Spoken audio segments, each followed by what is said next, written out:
Bab 910, Kota Badai Salju 4. Long Fei dan Gulan adalah pemimpin kelompok tentara bayaran papan atas, dan mereka telah berhasil naik ke tingkat kedua. Dengan penglihatan mereka yang tajam, mereka dapat melihat bahwa Shen Yanxiao masih remaja, bukan ahli tersembunyi yang telah mengubah penampilannya seperti yang diduga Fang Qiu. Tentu saja, mereka tahu bahwa pemuda itu belum mencapai promosi kelas 2. Namun, Gulan terkejut bahwa seorang pemuda yang belum mencapai promosi kelas 2 dapat melawan dua iblis tingkat lanjut. Selain itu, dia tidak dirugikan dan bahkan berhasil mengalahkan mereka. Sulit dipercaya. Menurutnya, bahkan jika Shen Yanxiao belum mencapai promosi kelas 2, dia sudah melangkah ke tingkat profesional tingkat lanjut. Seorang profesional lanjutan berusia 14 tahun. Pikiran itu sendiri menakutkan. Dalam seluruh sejarah benua cemerlang, belum pernah ada seorang jenius yang begitu mengerikan. Saudara Shen Jue, mengapa kamu sendirian di perbatasan utara? Di sana sangat berbahaya. Gulan berpura-pura khawatir dan tersenyum. Shen Yanxiao mendengus. Seperti yang diduga, ayah dan anak dari keluarga Gu adalah tipe sampah yang sama. Tidak peduli seberapa tampan mereka memiliki pikiran yang kotor. Gulan tampak khawatir terhadapnya, tetapi sebenarnya dia curiga bahwa dia bersekongkol dengan para iblis itu. Saya di sini hanya untuk berlatih. Tidak banyak setan di pegunungan itu dan suasananya cukup damai. Jadi, saya memutuskan untuk tinggal di sana. Shen Yanxiao menjawab dengan kecepatan sedang. Kebetulan sekali, kata Gulan sambil tersenyum. Bajingan tua, umpat Shen Yanxiao. Dia menduga bahwa dia telah bersekongkol dengan kedua iblis itu. Dia menduga bahwa dia telah membuat perjanjian dengan kedua iblis itu untuk membantunya menimbulkan krisis. Kemudian, dia akan muncul untuk bertindak seperti pahlawan. Shen Yanxiao terlalu malas untuk berbicara omong kosong dengannya, dan dia tidak menjelaskan lebih lanjut. Dia bukan dari aliansi angin dewa, jadi bukan tugasnya untuk mendisiplinkannya. Long Fei adalah orang yang cerdas, jadi dia tahu apa yang dimaksud Gulan. Namun, dia tidak berpikiran sama. Meskipun pemuda itu tidak diketahui asal-usulnya, matanya jernih, tanpa sedikit pun tanda-tanda kejahatan di dalamnya. Dia bukanlah seseorang yang akan melakukan hal-hal tercela seperti itu. Lebih jauh lagi, dia telah berhasil berkultivasi ke tingkat seperti itu di usia yang begitu muda. Tidak perlu disebutkan bakatnya yang menakjubkan. Dia pasti telah berusaha 100 kali lipat dari orang kebanyakan. Seseorang yang rela mendedikasikan begitu banyak waktunya akan mengkhawatirkan hal seperti itu. Semua ini berkat adik kecil Shen Jue. Kalau tidak, aku tidak tahu apa yang akan dilakukan putriku. Long Fei berusaha sekuat tenaga untuk membantu Shen Yanxiao. Gulan terkekeh. Senang sekali keponakan Yao Yao baik-baik saja. Bagaimanapun, Yao Yao adalah putri satu-satunyamu, dan semua orang tahu bahwa kau memperlakukannya seperti apel di matamu. Kakak Long Fei, kau harus lebih memperhatikan keselamatan keponakanmu di masa depan. Akan lebih baik jika ada orang baik hati yang tidak memiliki pikiran jahat. Tentu saja, Long Fei tersenyum dan tidak mengatakan apapun lagi. Namun, Shen Yanxiao mengerti apa yang dimaksudnya. Long Fei hanya memiliki satu anak perempuan, yaitu Long Xueyao. Siapapun yang bodoh akan tahu betapa Long Fei peduli pada Long Xueyao. Jika dia berhasil memenangkan hati Long Xueyao, itu berarti dia berhasil memenangkan hati Long Fei. Si bajingan, Gulan, telah menggolongkannya sebagai orang yang berniat jahat. Putranya idiot, begitu pula ayahnya. Shen Yanxiao tidak ingin berurusan dengan orang-orang dengan otak abnormal. Tuan Kota Long, jika tidak ada yang lain, saya harus merepotkan Anda untuk membayar upah yang dijanjikan oleh pemimpin Fang Qiu. Saya masih harus melanjutkan pelatihan saya, jadi saya tidak akan tinggal lama di kota badai salju. Apakah menurutmu aku peduli dengan Blizzard City? Sun Never Sets milikku dapat menghancurkanmu dalam hitungan detik. Bab 911, tetap atau pergi, 1. Shen Yanxiao sangat marah. Bagaimana mungkin dia bisa tahan dicurigai tanpa alasan? Terlebih lagi, Gu Feng berisik seperti burung beo selama perjalanan. Dia sudah tidak senang dengan putranya, dan sekarang, seorang lelaki tua yang lebih menyebalkan telah muncul. Siapa yang mau membuang-buang waktu mereka dengan sepasang orang aneh ini? Meskipun Blizzard City adalah kota besar, kota itu tidak sebanding dengan Sun Never Sets miliknya. Meskipun kekayaan Long Fei didambakan, kekayaan itu tidak ada nilainya baginya. Shen Yanxiao tidak ragu untuk mengatakan bahwa dia ingin pergi. Long Fei dan Gulan sama-sama tercengang. Long Fei terkejut karena pemuda itu memiliki kepribadian yang lugas. Dia tidak menunjukkan tanda-tanda penghormatan atau kelonggaran karena identitas Gulan. Fakta bahwa dia telah menyatakan niatnya untuk pergi secara langsung berarti dia tidak tertarik pada Blizzard City. Long Fei sudah merasa bahwa Shen Yanxiao tidak menyimpan niat jahat apapun, jadi dia semakin yakin sekarang setelah pertukaran itu. Gulan terkejut karena Shen Yanxiao akan pergi secepat ini, dia bersukacita. Alasan mengapa dia bertindak kasar kepada Shen Yanxiao adalah karena putranya, Gu Feng. Walaupun Long Xueyao dan Fang Qiyu tidak menyebutkan penampilan Gulan ketika mereka mengisahkan pertemuan mereka dengan para iblis, Gulan, yang mengenal baik putranya, tahu bahwa putranya tidak akan menampilkan penampilan yang luar biasa. Gulan selalu ingin Gu Feng dan Long Xueyao bersama. Long Fei hanya memiliki seorang putri, Long Xueyao, dan dia tidak berniat menikah lagi. Setelah Long Fei meninggal, Blizzard City dan Blizzard Mercenary Group akan jatuh ke tangan Long Xueyao. Siapapun yang bisa menikahi Long Xueyao akan dapat mengambil alih Blizzard City dan Blizzard Mercenary Group. Penampilan Shen Yanxiao yang spektakuler mengancam Gulan. Meskipun pemuda itu berpenampilan biasa-biasa saja, dia cukup kuat. Ketika dia melihat deskripsi Long Xueyao tentang tindakan heroik Shen Yanxiao, Gulan tahu bahwa dia memiliki kesan yang baik tentangnya. Untuk mencegah Long Xueyao memikirkan Shen Yanxiao lebih jauh, Gulan hanya bisa melimpahkan kesalahannya kepada Shen Yanxiao. Dia ingin menyingkirkan pesaing potensial bagi putranya. Karena itu, Gulan senang karena Shen Yanxiao setuju pergi begitu saja. Tidak masalah apakah anak itu baik atau jahat. Yang terpenting adalah menyingkirkannya dari pandangan Long Xueyao. Sayangnya, meskipun dia tidak sabar menunggu Shen Yanxiao meninggalkan kota badai salju, sebagian orang tidak menginginkannya pergi secepat itu. Shen Jue, kamu sudah berada di jalan selama berhari-hari dan kamu telah bertarung dengan iblis selama beberapa hari terakhir. Selama perjalanan, kamu tidak bisa beristirahat dengan baik. Pada akhirnya, kamu telah menyelamatkan hidupku. Jika aku membiarkan dermawanku pergi dalam keadaan yang sangat lelah, bukankah aku, Long Xueyao, akan menjadi orang yang tidak tahu terima kasih. Ketika dia melihat Shen Yanxiao hendak pergi dengan marah, Long Xueyao buru-buru melangkah maju untuk menghiburnya. Long Xueyao mengerti apa yang dimaksud Gulan, tetapi dialah yang terlibat dalam insiden itu. Tentu saja, dia tahu bahwa Shen Yanxiao tidak akan bekerja sama dengan kedua iblis tingkat lanjut itu. Ketika Shen Yanxiao bertarung dengan kedua iblis itu, dia melihat semuanya dengan jelas dari sudut pandangnya yang tinggi.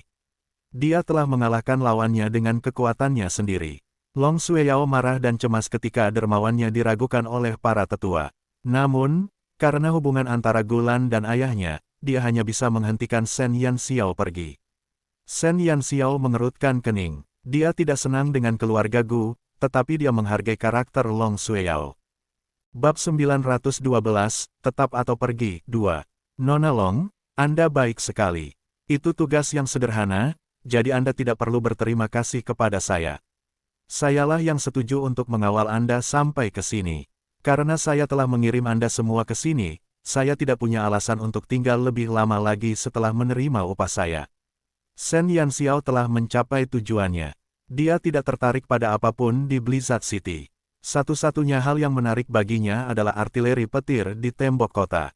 Namun, cetak biru untuk artileri petir adalah informasi rahasia. Bahkan jika dia menerima undangan Long Xueyao untuk tinggal di Blizzard City, Long Xueyao tidak akan memberinya cetak biru tersebut. Jadi, dia harus memikirkan solusinya sendiri. Long Xueyao merasa cemas saat melihat sikap tegas Shen Yanxiao. Dia bersyukur bahwa Shen Yanxiao telah menyelamatkan hidupnya. Belum lagi dia memiliki kesan yang baik terhadapnya. Bagaimana mungkin dia rela melihat dermawannya diusir karena amarah? Shen Jue, jangan marah. Aku tahu kamu orang baik. Long Xueyao berkata dengan tergesa-gesa. Shen Yanxiao terkekeh, amarah yang membara karena perkataan Gulan telah mereda berkat perkataan Long Xueyao. Orang yang baik, dia bukan orang baik. Berdiri di hadapan penguasa kota, dia masih memikirkan cara untuk mendapatkan cetak biru artileri guntur. Long Fei menghela napas saat melihat betapa cemasnya putrinya. Adik Shen, semua pengunjung adalah tamu, dan kamu adalah dermawan putriku. Karena itu, aku tidak akan membiarkanmu menyeret dirimu yang kelelahan pergi. Bagaimanapun, tanah terlantar bukanlah tempat yang damai. Jika kamu tidak keberatan, silakan beristirahat di sini selama beberapa hari sebelum kamu pergi. Long Fei mengagumi kepribadian Shen Yanxiao. Dia tidak seperti budak atau sombong, dan dia juga sangat berani. Jarang sekali melihat sifat seperti itu pada seorang anak muda. Generasi muda mana di aliansi angin dewa yang tidak hormat ketika mereka bertemu dengan petinggi aliansi persaudaraan? Tidak banyak orang yang berani mengabaikan identitas mereka. Tidak ada sanjungan yang disengaja atau sanjungan yang munafik. Seseorang pasti menginginkan pemuda yang tulus seperti itu. Usulan Long Fei mengejutkan Gulan. Kakak Long Fei, apa yang sedang kamu lakukan? Saingan cinta putranya hendak pergi, tetapi dia tidak menyangka Long Fei akan secara pribadi memintanya untuk tinggal. Long Fei menatap Gulan sambil tersenyum. Ada jejak tekad di matanya yang bijak dan berpandangan jauh ke depan. Kakak Gu, kamu terlalu khawatir. Adik kecil ini adalah pria yang berintegritas, dan dia bahkan telah menyelamatkan putriku. Bagaimana aku bisa membalas kebaikan dengan kejahatan? Jantung Gulan berdebar kencang. Dia terlalu cemas saat menjebak Shen Yanxiao, jadi dia tidak menyembunyikan motifnya dengan baik. Sepertinya Long Fei telah melihat niatnya. Selain itu, dia telah membela Shen Yanxiao dan menyuruhnya untuk tidak mengatakan apapun lagi.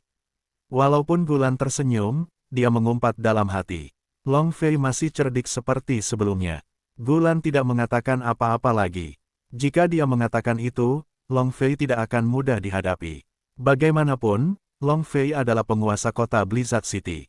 Long Fei tahu bahwa peringatannya kepada Gulan telah berhasil, jadi dia menatap Shen Yanxiao dengan tulus. Saudara Shen, mengapa kamu tidak mempertimbangkannya lagi? Shen Yanxiao menatap Long Fei, dan pikirannya yang kecil pun punya ide. Ketika Long Xueyao memintanya untuk tinggal di Blizzard City, hal itu tidak menguntungkan dalam usahanya untuk mencuri cetak biru. Namun, Long Fei secara langsung memintanya untuk tinggal di City Lord's Mansion. Bila cetak biru untuk artileri guntur ada di Blizzard City, maka pastilah letaknya di mansion Tuan Kota. Mustahil bagi Shen Yanxiao untuk tidak tergoda. Bab 913, tetap atau pergi 3. Tepat ketika Shen Yanxiao diam-diam menghitung apakah akan pergi atau tinggal, ekspresi Gulan dan Gu Feng berangsur-angsur berubah muram. Perubahan ekspresi pasangan ayah dan anak yang aneh ini tercermin di mata Shen Yanxiao. Gulan masih baik-baik saja, tetapi Gu Feng masih muda sehingga dia tidak bisa menyembunyikan pikirannya dengan mudah. Dia hanya perlu menulis kata-kata, "Anak bau, pergilah," di dahinya. Shen Yanxiao sedikit mengangkat alisnya. Tampaknya pasangan ayah dan anak yang aneh ini benar-benar ingin dia pergi. Jika memang demikian, karena Tuan Kota Long begitu baik, akan terlalu kasar bagiku untuk menolaknya. Aku akan memaksamu lebih jauh. Shen Yanxiao tersenyum, menangkupkan tinjunya dan berterima kasih padanya, menerima undangan Long Fei. Dentang. Mulut Gu Feng ternganga. Semenit yang lalu, Shen Yanxiao sangat ingin pergi. Gu Feng juga berpikir bahwa orang ini pasti akan tersesat, tetapi dia tidak menyangka bahwa dia akan membalikkan keputusannya dan ingin tetap tinggal. Gu Feng bahkan tidak bisa memuntahkan seteguk darah. Tuhan tahu bahwa dia sudah lama tidak senang dengan bocah nakal bernama Shen Jue ini. Dalam perjalanan kembali ke kota, dia berulang kali ingin mengganggu Shen Yanxiao, tetapi dia tidak dapat melakukan apapun. Dia hanya bisa menyaksikan Shen Yanxiao mengalahkan satu demi satu iblis, dengan tatapan penuh hormat Long Xueyao yang mengawasi dari pinggir lapangan. Gu Feng benar-benar ingin bertukar tempat dengan Shen Yanxiao. Kalau saja dia adalah orang yang disembah Long Xueyao. Jalang, hanya beberapa menit yang lalu, dia begitu bersikeras untuk pergi, tetapi sekarang dia tanpa malu-malu bertahan di sana. Dia juga membuat Long Xueyao dan Long Fei memohon padanya untuk tetap tinggal. Dia pikir dia siapa? Gu Feng mengutuk 18 generasi leluhur Shen Yanxiao di dalam hatinya, tetapi kemarahan dan keengganan apapun tidak dapat mengubah kenyataan bahwa Shen Yanxiao akan tetap tinggal. Lagi pula, penguasa kota Blizzard City adalah Long Fei, bukan ayahnya, Gulan. Melihat Shen Yanxiao setuju untuk tinggal, Long Xueyao juga merasa lega. Shen Yanxiao tersenyum tipis, melihat wajah Gulan yang agak biru dan ekspresi Gu Feng yang aneh, dia merasa puas. Hai pecundang, kau ingin melawan dia. Dia akan membuat hidupmu seperti neraka. Kau ingin dia tersesat, dia akan berjalan berputar-putar di sekitarmu. Mari kita lihat apakah kau bisa melakukan sesuatu untuk mengatasinya. Jika Gulan dan Gu Feng tahu bahwa permusuhan mereka yang berlebihan adalah alasan mengapa Shen Yanxiao menyetujui undangan Long Fei, mereka takut bahwa mereka akan membenturkan kepala mereka ke pilar. Jika mereka tahu hal ini akan berdampak seperti itu, mereka pasti akan menyambutnya dengan tangan terbuka. Mereka tidak akan pernah mengatakan hal buruk tentang Shen Yanxiao. Long Fei dan Long Shuiyao sangat gembira karena Shen Yanxiao tetap tinggal, sementara Gulan dan Gu Feng sangat tertekan karenanya. Shen Yanxiao tidak suka mempedulikan perasaan kedua belah pihak. Selain memprovokasi ayah dan anak Gu, dia juga punya tujuan penting lain untuk tinggal di sana, yaitu untuk mendapatkan cetak biru artileri petir. Long Fei segera meminta seorang pelayan untuk membereskan kamar Shen Yanxiao dan mengantarnya ke sana. Pelayan itu sangat perhatian dan segera menyiapkan bak mandi untuk berendam dan makanan untuk dimakan. Di dalam kamar, Shen Yanxiao ditinggalkan sendirian. Ia melepas mantel abu-abunya dengan rapi dan berjalan ke bak mandi. Ia mencelupkan kakinya ke dalam air sebelum melompat langsung ke dalam bak mandi. Ah, nyaman sekali. Shen Yanxiao, yang telah terkurung di pegunungan dan hutan lebat selama hampir sebulan, jarang mandi air panas. Ia bersandar di tepi bak mandi dan mendesah. Tepat saat Shen Yanxiao mendesah, dia merasakan kabut hitam meluap dari punggungnya. Dia menoleh dengan rasa ingin tahu dan melihat kabut hitam berkumpul di balik layar bak mandi. Bab 914, Lapisan ke-6 Segel, 1. Kabut mengembun di balik layar tembus pandang. Shen Yanxiao bersandar di tepi bak mandi dan menatap sosok yang dikenalnya. Siu. Shen Yanxiao mengedipkan matanya dan menatap seorang guru besar tertentu yang hanya dipisahkan oleh layar. Hah, Siu menjawab dengan nada samar. Dari sosok yang terpantul di layar, dia saat ini sedang berdiri membelakangi layar. Mengapa kau keluar? Kedua kaki telanjang Shen Yanxiao mengepak-ngepakkan kakinya dengan kuat di dalam air. Topeng pengubah wajah di wajahnya telah disingkirkan. Kabut putih mengepulkan uap ke wajah mungilnya hingga menjadi merah terang dengan semburat merah muda. Siu tidak langsung menjawab pertanyaan Shen Yanxiao. Dia terdiam beberapa saat sebelum berkata, "Kamu telah meningkat sangat cepat akhir-akhir ini." Benarkah? Shen Yanxiao, yang jarang mendengar pujian Siu, akhirnya menjadi bersemangat. Baiklah, dengan kecepatanmu saat ini, setelah lapisan segel berikutnya terbuka, kau seharusnya bisa masuk ke profesi tahap kedua. Suara Siu masih dingin dan suram, tetapi di telinga Shen Yanxiao, suaranya sangat menyenangkan. Mencapai profesi tahap kedua berarti dia akan melatih pasukannya untuknya. Meskipun dia masih belum tahu identitas Siu, apapun yang Siu ingin lakukan, dia tidak pernah gagal.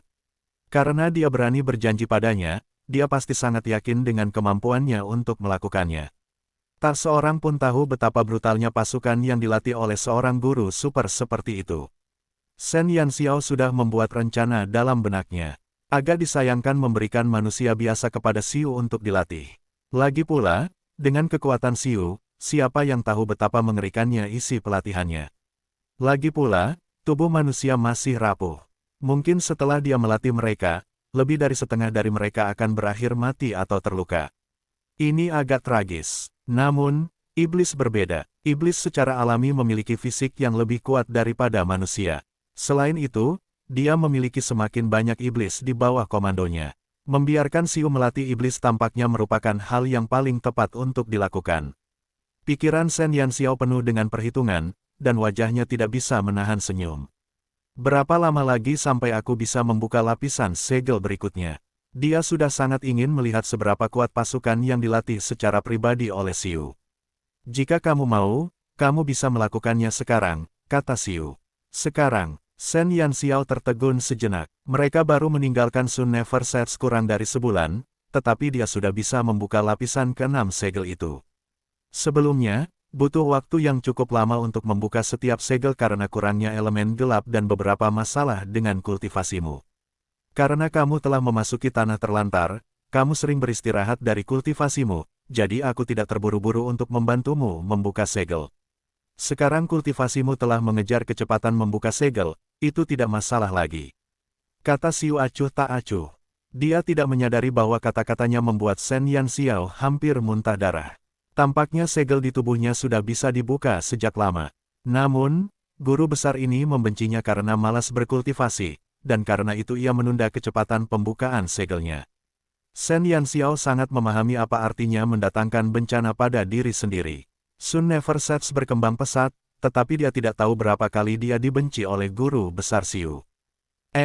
Lupakan saja sekarang. Lagi pula, aku masih di Blizzard City. Aku takut kalau aku membuka segelnya sekarang, aku akan tertidur lelap.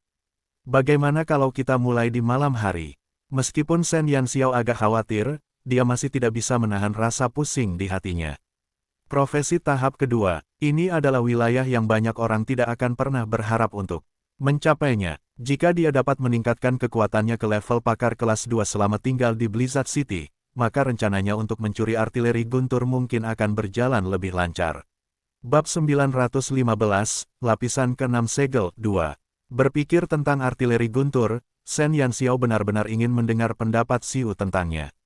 Xiu, apakah kamu tahu tentang artileri guntur? Shen Yanxiao mengepakkan kakinya di dalam air dan menatap punggung Xiu melalui layar tembus pandang. Artileri yang kalian manusia, tanya Xiu.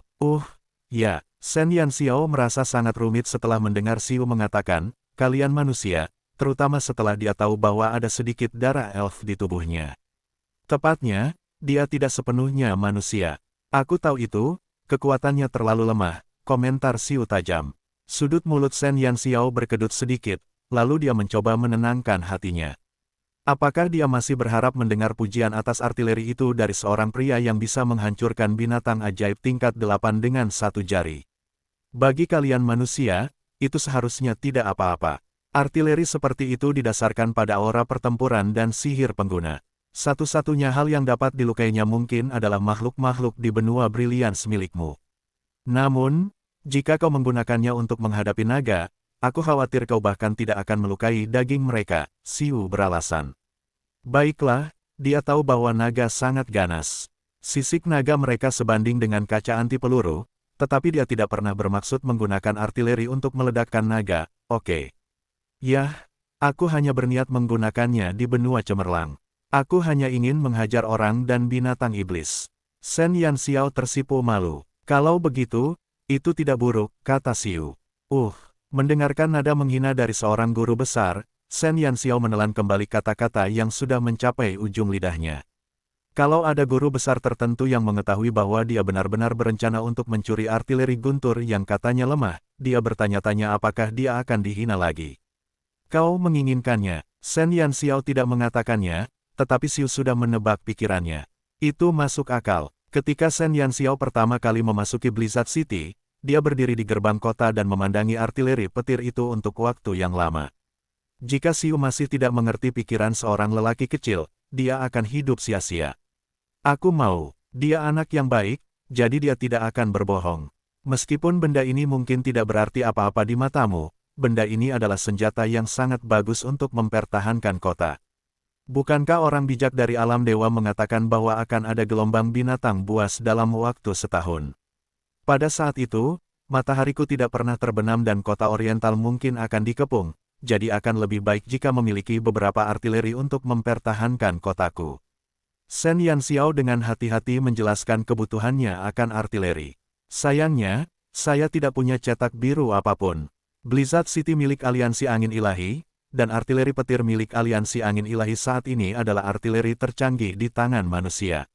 Sekarang setelah saya berjongkok di Blizzard City, saya bermaksud mencari cetak biru artileri petir di istana penguasa kota. Dia tidak menyembunyikan apapun dari Xiu. Jika itu senjata pertahanan, Xiu sepertinya memikirkan sesuatu. Shen Yanxiao menajamkan telinganya dan menatap punggung Xiu dengan penuh minat. Apakah kamu memilikinya? Maafkan spekulasinya, tetapi gambaran seorang guru besar tertentu dalam benaknya benar-benar terlalu maha kuasa. Jika Xiu mulai secara acak melemparkan satu atau dua senjata dewa, dia mungkin tidak akan terlalu terkejut. Akan tetapi, jawaban Xiu langsung membangkitkan antusiasme Shen Yanxiao. Kamu terlalu banyak berpikir. Shen Yanxiao langsung layu. Tetapi jika Anda bisa mendapatkan cetak biru untuk artileri, saya bisa memberi Anda beberapa saran. Saran apa? Ubah pengguna artileri menjadi iblis. Bab 916, Lapisan ke-6 Segel 3. Ubah menjadi setan. Shen Yanxiao benar-benar takut dengan saran Xiu. Iblis berbeda dengan kalian manusia. Jika kalian membiarkan mereka mengoperasikan artileri, artileri tersebut akan memberikan efek korosif yang kuat. Efek yang ditimbulkannya akan jauh lebih baik daripada jika kalian manusia menggunakan aura pertempuran dan sihir. Itu juga berhasil. Tidak ada yang terlalu tua untuk belajar. Ya, kalau begitu aku akan kembali dan mencoba. Kata-kata Xiu membuat pikiran kecil Shen Yanxiao semakin aktif. Jika dia bisa memberikan atribut tambahan pada artileri, maka itu akan setara dengan menciptakan jenis artileri baru. Efeknya akan benar-benar tak terkalahkan. Terlebih lagi, kerusakan yang dapat dilakukan artileri yang dioperasikan oleh manusia terhadap binatang iblis sangat terbatas. Bagaimanapun, fisik binatang iblis bahkan lebih kuat daripada iblis. Sangat sulit bagi sihir dan aura pertempuran manusia untuk melukai mereka sedikitpun. Hanya serangan dari profesional tingkat lanjut dan di atasnya yang dapat secara efektif melukai mereka. Namun, di dua kota Shen Yanxiao, hanya ada beberapa orang yang dapat dianggap sebagai profesional tingkat lanjut atau lebih tinggi. Dia tidak menyangka budak-budak yang dibelinya akan menjadi profesional tingkat lanjut dalam waktu singkat. Itu terlalu tidak realistis. Kalau saja iblis dapat mengendalikan artileri, peluru artileri tersebut akan dipenuhi dengan sifat korosif unik milik iblis, akan sangat cocok untuk menghadapi binatang iblis. Shen Yanxiao tenggelam dalam pikirannya, tetapi Xiu tidak mengatakan apa-apa lagi. Setelah beberapa saat, ketika suhu air di bak mandi turun sedikit, dia akhirnya tersadar. Melihat Xiu yang masih berdiri di belakang layar, Shen Yanxiao memiringkan kepalanya dengan ragu. Mengapa paman ini tiba-tiba muncul hari ini? Mungkinkah dia ingin memujinya karena dia sudah agak membaik? Mustahil. Xiu. Shen Yanxiao dengan ragu-ragu memanggil. Ya, apakah kamu punya hal lain untuk dikatakan? Tidak. Petik 2 petik 2. Dia telah terkurung di danau hatinya begitu lama sehingga dia ingin keluar untuk beristirahat sejenak. Shen Yanxiao terdiam dan menatap kosong ke langit-langit. Dia merasa semakin sulit memahami pikiran Xiu. Setelah berendam cukup lama, Shen Yanxiao akhirnya keluar dari bak mandi, merasa puas. Ia mengambil satu set pakaian bersih dari cincin penyimpanannya dan mengenakannya. Kulit putih lembut Shen Yanxiao bersinar, dan kaki-kaki kecilnya yang basah bergoyang-goyang di seluruh ruangan. Di atas meja di ruangan itu, makanan yang disiapkan oleh para pelayan sudah diletakkan. Shen Yanxiao duduk di atas meja dan mengedipkan matanya, menatap Xiu yang berdiri di depan layar seperti patung. Kamu, apakah kamu ingin memakannya juga? Shen Yanxiao mengambil sumpit dan menunjuk makanan lezat di atas meja. Xiu sedikit mengernyit. Tepat saat Shen Yanxiao berpikir bahwa dia tidak akan pernah makan makanan buatan manusia, dia tiba-tiba duduk di kursi di seberang Shen Yanxiao. Apakah dia akan makan? Shen Yanxiao merasa bahwa pengalaman ini sangat segar. Namun, tubuh Xiu saat ini hanya dipadatkan oleh kekuatan, bukan tubuh aslinya. Apakah dia masih bisa makan dalam kondisi seperti itu? Melihat Xiu yang terdiam, lalu menatap hidangan di depannya, Shen Yanxiao tanpa sadar menggigit sumpitnya, menyaksikan pemandangan langka dari guru agung ini yang tengah makan. Semenit berlalu, tetapi Xiu tidak bergerak. 2 menit berlalu dan mereka berdua masih saling menatap. 3 menit, Shen Yanxiao langsung tersadar. Dia segera menyerahkan sumpit di tangannya kepada Xiu. Mereka hanya menyiapkan sepasang sumpit. Kamu makan dulu. Yah, meskipun Long Fei sangat teliti, dia tidak cukup perhatian untuk menyiapkan 2 pasang sumpit untuknya. Dia tidak bisa hanya melihat tuannya menggunakan tangan rampingnya untuk mengambil piring dan memasukkannya ke dalam mulutnya.